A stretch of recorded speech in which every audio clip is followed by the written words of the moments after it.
आ गई शेर के गाना का पोस्टर वेव म्यूजिक से कड़क भाई। आप लोग को बोले थे ना कि अपना पावर स्टार और पवन सिंह का बहुत ही जल्द सॉन्ग आने वाला है। तो देखिए पावर स्टार का तो जलवा स्टार्ट हो गया। और बता दें आपको कि 4 से 5 गाना होली का शूट हो चुका है। और आप लोग वेट करिए ना, देखिए ना, पावर ऑटोमेटिक झलकेगा पावर स्टार का।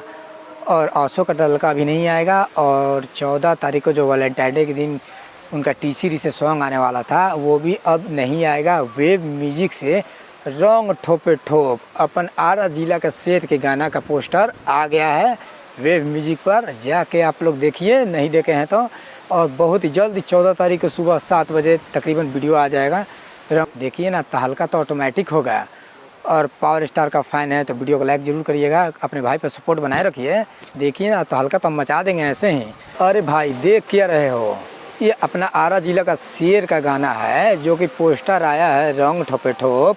गाना आने दीजिए ना महाराज, आप लोग फाड़ के रख दीजिएगा, दिखा दीजिएगा पावर स्टार के फ़ैन में कितना ताकत है। और हमें भी थोड़ा पता चले कि हम आपको रिव्यू देते हैं पोस्टर के बारे में, सॉन्ग के बारे में, मेरा फ़ैन कितना अच्छे हैं। आप वीडियो पर नए हैं तो वीडियो को ज़रूर लाइक करिएगा और भाई पर ऐसी सपोर्ट बनाए रखिए। तो ठीक है गाइस, चलिए मिलते हैं नेक्स्ट वीडियो के लिए, तब तक आप वेट करिए।